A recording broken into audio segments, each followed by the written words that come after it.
probably one of the most shocking things I ever heard.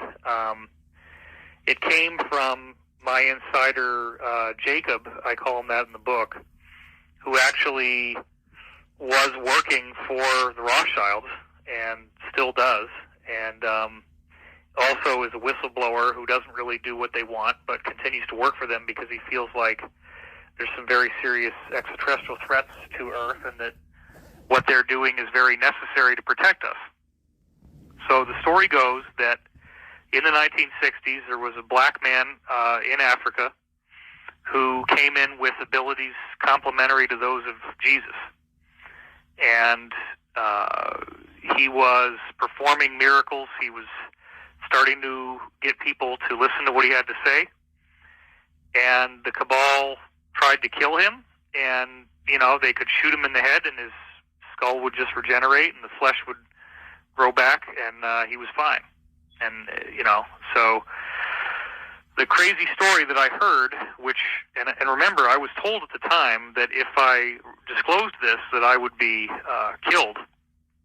And I ended up putting it in the book anyway. The story was that this guy, you know, they finally said, okay, we're going to bring you to the United Nations and share your message with the world. Let's get you on this flight.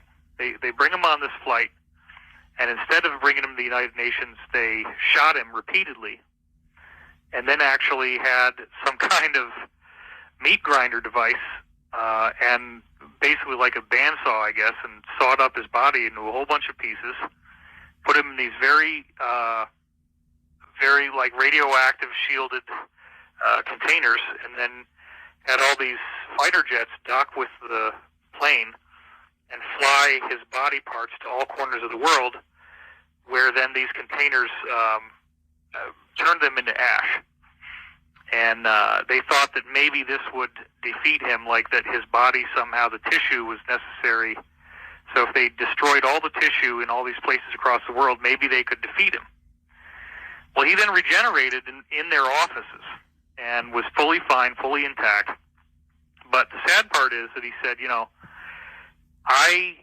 you guys so badly do not want me to be here that I am not going to be able to do any more. You're going to get what you want, but bear in mind that in the future, many others like me will be coming, and when they do, you will not be able to stop us. Wow.